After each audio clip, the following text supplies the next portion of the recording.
So students, आप English पढ़ना तब अच्छी तरह से जान जाते हैं या आप अच्छी तरह से इंग्लिश पढ़ना तब सीख जाते हैं जब आपको पता होता है कि किस वर्ड का किस कारण से कौन सा उच्चारण होता है। यानी कि अगर हम लोग ये जान गए कि किसी भी वर्ड का उच्चारण किस तरीके से और क्या लग जाने से हो जाता है, यानी कि बदल जाता है, तो हम किसी भी वर्ड को सही उच्चारण के साथ पढ़ पाएंगे और हमारा रीडिंग स्किल जो है वो भी इम्प्रूव होने लगेगा। सो स्टूडेंट्स, आज के इस वीडियो में हम यही बताने वाले हैं कि आप किसी भी वर्ड का किस तरीके से पता लगा सकते हैं कि इसका उच्चारण क्या होगा और आप सही तरीके से उसका उच्चारण कर पाएंगे और आपको इंग्लिश पढ़ना धीरे धीरे आने लगेगा। सो स्टूडेंट्स, ऐसा अगर आप लोग मेरे साथ रोज करते हैं तो आप देखेंगे कि कुछ ही दिनों में आपको इंग्लिश पढ़ना आने लगेगा और आप आसानी से इंग्लिश पढ़ना भी सीख जाएंगे। अगर आप लोग वीडियो पर नए आए हो तो वीडियो को लाइक कर दीजिए और चैनल को सब्सक्राइब अवश्य कर लीजिए ताकि आप इसी तरह से इंग्लिश पढ़ना सीख सके। चलिए वीडियो को स्टार्ट करते हैं और आज का जो हमारा टॉपिक है वो है शब्द के अंत में, ठीक है, BE, G और GG, GE और IE, EF और Y के बाद अगर S आता है तो उसका उच्चारण ज हो जाता है। ठीक है, तो चलिए हम जानते हैं कि कौन से वर्ड है, कौन कौन से वर्ड है जिसमें ये सब ज का उच्चारण होता है, यानी कि एस का ज का उच्चारण होता है। यानी कि आज हम एस का उच्चारण नियम सीखने वाले हैं। ठीक है, अब देखिए यहाँ पर लिखा हुआ है TRIBES। ठीक है, तो ज्यादातर स्टूडेंट्स क्या करते हैं, इसे पढ़ लेंगे ट्राइब्स। क्या पढ़ेंगे? ट्राइब्स। तो ये रॉन्ग है। ठीक है, यानी कि राइट वे में कैसे पढ़ना है वो देख लीजिए। TRIBES। ठीक है, तो यहाँ पर BE आ रहा है, यहाँ पर भी BE है, यानी कि BE के बाद S रहता है। यानी कि जब किसी वर्ड के अंत में, यानी कि शब्द के अंत में क्या रहता है, BE के बाद S रहता है, तो क्या उच्चारण हो जाएगा? ज हो जाएगा। ठीक है, तो ये बात आपको ध्यान रखना है। तो इसे पढ़ेंगे हम ट्राइब्स। क्या पढ़ेंगे? ट्राइब्स। ठीक है, तो ये बात आपको ध्यान रखना है। क्या पढ़ना है?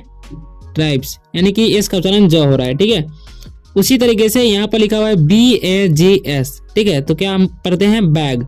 BAG से बैग होता है और S लगता है तो बैग्स। बहुत सारे स्टूडेंट्स बैग्स पढ़ते हैं, तो इसे बैग्स नहीं पढ़ना है भाई। इसे क्या पढ़ना है? देखिए, G के बाद क्या है? S है, तो यहाँ पर लिखा हुआ है उच्चारण में, यानी कि नियम में, G के बाद क्या? G के बाद अगर S रहता है तो ज होगा। ठीक है, तो बैग, इसे पढ़ेंगे हम बैग्स। क्या पढ़ेंगे? बैग्स पढ़ेंगे। क्या? बैग्स। ठीक है, बैग्स नहीं पढ़ना है। ठीक है, उसी तरीके से EGGS है, तो यहाँ पर DG आ गया। ठीक है, उसके बाद S है। तो देखिए इसमें नियम में क्या कह रहा है, GG के बाद भी अगर S रहता है तो उसका उच्चारण ज होता है जब लास्ट में। ठीक है, तो इसे पढ़ेंगे हम एग्स। क्या पढ़ेंगे हम? एग्स पढ़ेंगे। ठीक है, ओके, ये बात आपको ध्यान रखना है। ठीक है, एग्स नहीं पढ़ना है। उसी तरीके से है AGES, तो इसे हम पढ़ते हैं एज और एस लग गया तो हो जाएगा एजेज, क्योंकि यहाँ पर नियम में GE के बाद अगर लास्ट में एस रहता है तो एस का जो उच्चारण है ज हो जाता है, तो इसे पढ़ेंगे हम एजेज। ठीक है, एजेज। क्या पढ़ेंगे? एजेज। ठीक है, और अब हम इन सभी का मीनिंग जान लेंगे जिनसे हमें इसका मतलब समझ में आ सके। ठीक है, तो ट्राइब्स मतलब होता है जातियां। क्या होता है? जातियां। ठीक है, जातियां। और बैग्स मतलब होता है थैले, यानी कि ज्यादा थैला है प्लूरल फॉर्म में है तो हम थैले पढ़ेंगे। ठीक है, उसी तरीके से एग्स मतलब होगा अंडे, क्योंकि ये भी प्लूरल फॉर्म में है। ठीक है, अब एजेस मतलब होता है, सो स्टूडेंट्स अब आता है एजेस। ठीक है, तो अगर हम उम्र के हिसाब से देखेंगे तो इसे एजेस पढ़ेंगे। ठीक है, और अगर हम इसे युग के हिसाब से पढ़ेंगे तो इसे पढ़ेंगे हम एजेज। ठीक, क्या पढ़ेंगे? एजेज। ठीक है, तो ये बात भी आपको ध्यान रखना है। तो अगर हम उम्र के हिसाब से तो पढ़ेंगे तो उम्र हो जाएगा, और अगर हम युग के हिसाब से पढ़ेंगे तो इसका मतलब हो जाएगा युग। क्या हो जाएगा? एजेज मतलब हो जाएगा युग। ठीक है, तो ये बात आपको ध्यान रखना है। तो इसे पढ़ते हैं हम ट्राइब्स। ट्राइब्स मतलब होता है जातियां। इसे पढ़ेंगे बैग्स। बैग्स मतलब होता है थैले। इसे पढ़ेंगे एग्स। एग्स मतलब होता है अंडे। और इसे पढ़ेंगे एजेज या एजेज। एजेज मतलब होता है युग। तो इन सारे वर्ड्स को आपको स्टोरी पढ़ते समय, यानी कि इंग्लिश रीडिंग करते समय ध्यान रखना है और सही उच्चारण के साथ पढ़ना है। ठीक है, अब नीचे कुछ और भी वर्ड दिए गए हैं जिनको हम लोग जानते हैं। अब अगला जो वर्ड है हमारा RUPEES। यहाँ के डबल ई के बाद जब एस रहता है तो उसका उच्चारण भी ज होता है, तो इसे पढ़ेंगे हम रुपीज। क्या पढ़ेंगे? रुपीज। ठीक है, इसका उच्चारण हो जाएगा रुपीज। ओके, अब यहाँ पर लिखा हुआ है TOYS, तो इसका उच्चारण ट्वाइस नहीं पढ़ना है, इसे पढ़ेंगे हम ट्वाइस। वो कैसे? तो देखिए यहाँ पर Y के बाद अगर कोई S रहता है लास्ट में किसी वर्ड के, तो उसका उच्चारण ज होता है, तो इसे पढ़ेंगे हम ट्वाइस। ठीक है, ट्वाइस। ओके, अब इसे पढ़ेंगे STORIES, तो IE रहता है फिर भी, और IE के बाद भी S रहता है तो उसका उच्चारण ज होता है। ठीक है, IE लिखा हुआ है तो स्टोरेज, इसे पढ़ेंगे हम स्टोरीज नहीं पढ़ना है, इसे पढ़ेंगे हम स्टोरीज। ठीक है, तो इस तरीके से पढ़ना है। अब यहाँ पर लिखा हुआ है HEROS। ठीक है, तो यहाँ पर O का उच्चारण यानी कि S का उच्चारण ज हो जाएगा, तो इसे पढ़ेंगे हम हीरोज। क्या पढ़ेंगे? हीरोज। ठीक है, हीरोज नहीं पढ़ना, इसे पढ़ेंगे हम हीरोज। तो इन सारे वर्डों को आपको याद रखना है। अब इस सब का मीनिंग जान लेते हैं। ठीक है, रुपीज मतलब होता है, देखिए रुपीज मतलब होता है रुपए। ठीक है, रुपए। ओके, टॉयज मतलब होगा खिलौने, क्योंकि ये प्लूरल फॉर्म में। ठीक है, ओके, और स्टोरीज मतलब होगा कहानियां, क्योंकि ये भी प्लूरल फॉर्म में है। और हीरोज मतलब होगा नायक। ठीक है, तो इन सारी बातों का आपको ध्यान रखना है इंग्लिश रीडिंग करते समय। अब आगे बढ़ते हैं। अब आगे का जो वर्ड है उसमें क्या है नियम, देखिए शब्द के अंत में F, P और KE, GHT और PTE के बाद अगर S रहता है तो उसका उच्चारण स होता है। ठीक है, तो चलिए जानते हैं कि कौन कौन से वो वर्ड है जिनमें इन सारे नियमों का लागू होता है। ठीक है, यानी कि ये सारे नियम लागू होते हैं। ठीक है, तो यहाँ पर लिखा हुआ है ROOFS, तो इसे पढ़ेंगे हम रूप्स। ठीक है, क्या पढ़ेंगे हम? रूप्स पढ़ेंगे। ठीक है, तो ये बात आपको ध्यान रखना है। ठीक है, उसी तरीके से यहाँ पर लिखा हुआ है CHIPS। ठीक है, तो P के बाद भी अगर S रहता है लास्ट में किसी वर्ड के, ठीक है, तो उसका उच्चारण स होता है, तो इसे पढ़ेंगे हम चिप्स। क्या पढ़ेंगे? चिप्स। ठीक है, उसी तरीके से याद रखना है। अब लिखा हुआ है HOPES। ठीक है, तो इसे पढ़ेंगे हम होप्स की, क्योंकि यहाँ पर भी E यानी कि अगर अब किसी वर्ड के लास्ट में PE रहता है, ठीक है, PE के बाद अगर S आ जाता है तो S का उच्चारण जो है स हो जाता है, तो इसे पढ़ेंगे हम होप्स। क्या पढ़ेंगे? होप्स। ठीक है, अब देखिए यहाँ पर लिखा हुआ है SHIPS, तो PS रहता है यानी कि P के बाद भी S रहता है तो उसका उच्चारण स होता है, जैसा कि हम इसमें देखे हैं, तो इसे पढ़ेंगे हम शिप्स। क्या पढ़ेंगे? शिप्स। ठीक है, अब उसी तरीके से आगे लिखा हुआ है LIPS, तो P के बाद S है तो इसे पढ़ेंगे हम लिप्स। ओके, यहाँ पर लिखा हुआ है JOKES। ठीक है, तो J का उच्चारण ज होगा। ठीक है, O का हो जाएगा जो, KES यानी कि E के बाद अगर S रहता है, देखिए KE के बाद अगर S रहता है तो S का उच्चारण स हो जाता है, तो पढ़ेंगे हम जोक्स। क्या पढ़ेंगे? जोक्स।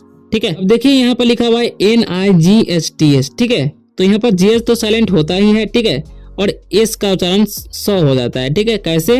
यहाँ पर लिखा हुआ है GHT के बाद अगर S रहता है तो उसका उच्चारण स हो जाता है। ठीक है, तो इसे पढ़ेंगे हम नाइट्स। इसे पढ़ेंगे नाइट्स।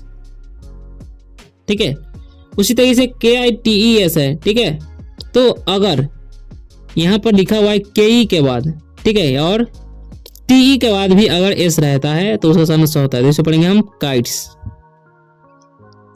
ठीक है, तो ये बात आपको ध्यान रखना है। तो इन सभी का हम मीनिंग जान लेते हैं जिससे इसका मतलब हमको समझ में आ सके। तो रूप्स मतलब होता है छते, यानी कि प्लूरल फॉर्म में तो ज्यादा छत हो जाएगा। ठीक है, उसी तरीके से चिप्स मतलब होता है टुकड़े। क्या होता है? टुकड़े। ठीक है, अब यहाँ पे लिखा हुआ है होप्स। होप्स मतलब होता है आशाएं, क्योंकि होप मतलब आशा होता है और ये फुल फॉर्म है तो इसे पढ़ेंगे हम आशाएं।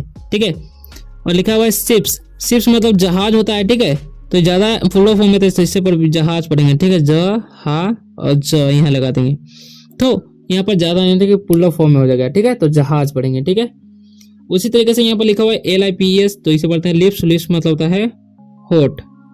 ठीक है, और जोक्स मतलब होता है मजाक। ठीक है, और नाइट्स मतलब होता है रातें, क्योंकि प्लूरल फॉर्म में। ठीक है, काइट्स मतलब होता है पतंगे, क्योंकि ये प्लूरल फॉर्म में है। ठीक है, तो ये बात आपको ध्यान रखना है कि जब किसी शब्द के अंत में FI, PI और KEI या GST आए, ठीक है, और PE आए और TE आए, और उसके बाद अगर एस आता है तो उसका उच्चारण स हो जाता है। ठीक है, तो ये बात आपको इंग्लिश रीडिंग करते समय ध्यान रखना है। अब आगे हम बढ़ते हैं और अब जो हम नियम जानने वाले हैं वो है शब्द के, यानी अगर आप शब्द में एस या डबल एस के बाद आई ए या आई ओ एन आए तो इसका उच्चारण तलाबे स हो जाता है। ठीक है, तो ये बात आपको ध्यान रखना है। और उस यानी कि ये सब कब होता है और किन किन वर्ड में होता है वो हम जान लेते हैं। ठीक है, तो यहाँ पर लिखा हुआ है ASIA। ठीक है, तो यहाँ पर क्या आया, आइए आया। ठीक है, तो आइए अगर आता है तो उसका उच्चारण क्या हो जाता है, तलाबे से हो जाता है। तो इसे पढ़ेंगे हम एशिया। क्या पढ़ेंगे, एशिया। ठीक है, यहाँ पर लिखा हुआ है PENSION, तो पेंशन इसे पढ़ते हैं। ठीक है, तो इसका उच्चारण स क्यों होता है, क्योंकि यहाँ पर क्या आया ION एस के बाद। ठीक है, तो एस के बाद अगर ION आता है तो उसका उच्चारण तलाबे से हो जाता है। ठीक है, तो इसे पढ़ना है PEN से हो जाएगा पेन और SION का सन, तो पेंशन। ओके, अब देखिए यहाँ पर लिखा हुआ है SESSION, तो यहाँ पर भी ION आया तो इसका उच्चारण क्या हो जाएगा, तलाबे से हो जाएगा। तो इसे पढ़ेंगे हम सेशन। क्या पढ़ेंगे, सेशन। सेशन नहीं पढ़ना। ठीक है, अब आगे क्या लिखा हुआ है RUSSIA, तो यहाँ पर क्या आया, IA आया। ठीक है, तो अगर एस के बाद यानी कि अगर आप एस के बाद क्या आता है, आइए आता है, तो आइए आता है तो तलाबे सा हो जाएगा उसका कारण। तो इसे पढ़ेंगे हम रसिया। रूसिया नहीं पढ़ना है। ठीक है, इसे पढ़ेंगे हम रसिया। ठीक है, तो ये बात आपको ध्यान रखना है। अब हम इस सभी का मीनिंग जान लेते हैं। ठीक है, तो अब देखिए एशिया जो है एक महाद्वीप का नाम है। ठीक है, एशिया एक महाद्वीप है। ठीक है, तो ये है महाद्वीप का नाम। ठीक है, ओके, और पेंशन मतलब होता है पेंशन। ठीक है, और सेशन मतलब होता है कार्यकाल। क्या होता है, कार्यकाल। और रसिया मतलब होता है रूस, यानी कि देश का नाम है, आपको पता ही होगा, इसे रूस पढ़ते हैं। ठीक है, तो अब आगे का वर्ड है, अब इसे पढ़ते हैं एग्रेशन। ठीक है, वो कैसे, क्योंकि इसमें भी ION है इसीलिए इसका उच्चारण स हो रहा है। ठीक है, तो इसे हम पढ़ेंगे एग्रेशन। ठीक है, तो तलाबे से हो जाएगा नो, तो पढ़ेंगे हम एग्रेशन। ठीक है, यहाँ पे लिखा है MANSION। ठीक है, इसका सन तो मैंसन, इसे पढ़ेंगे हम मैंसन। ठीक है, उसी तरीके से यहाँ पर MI से हो जाएगा मी, और SSION है तो उसका सन स हो जाएगा, एन से ना, तो पढ़ेंगे हम मिशन। तो एग्रेशन मतलब क्या होता है वो हम पहले जान लेते हैं। तो एग्रेशन मतलब होता है हमला। एग्रेशन मतलब हमला होता है। ठीक है, अब है मैंसन, और मैंसन मतलब क्या होता है, मैंसन मतलब होता है महल। ठीक है, मैंसन मतलब महल होता है। अब मिशन मतलब होता है, मिशन मतलब क्या होता है, मिशन मतलब समझ लेंगे लक्ष्य। ठीक है, क्या लक्ष्य, कोई हमारा मिशन होता है उसको पूरा करते हैं तो समझ ले गोल की तरह यह हुआ। ठीक है, तो अब देखिए आपको याद रखना है शब्द के अंत में एस या डबल एस के बाद, ठीक है, एस या डबल एस के बाद आईए आता है या ION आता है। ठीक है, तो आई का उच्चारण जो है यानी कि एस का जो उच्चारण है क्या हो जाएगा, तलाबे से हो जाएगा। तो ये बात आपको इंग्लिश रीडिंग करते समय ध्यान रखना है और अब सही उच्चारण के साथ पढ़ना है। तो आशा करता हूँ कि आप लोगों को ये वीडियो बहुत ही अच्छा लगा होगा। अगर वीडियो अच्छा लगा है तो वीडियो को लाइक कर दीजिए और चैनल को सब्सक्राइब करते हुए जाइएगा, ताकि आप इसी तरीके से बिल्कुल आसान तरीके से इंग्लिश पढ़ना सीख सकें और हम आपको सिखाते रहें। अगर आपको स्टोरी रीडिंग करना है तो यहाँ पर एक वीडियो शो हो रहा होगा, उस पर क्लिक करिए और जाकर देखिए।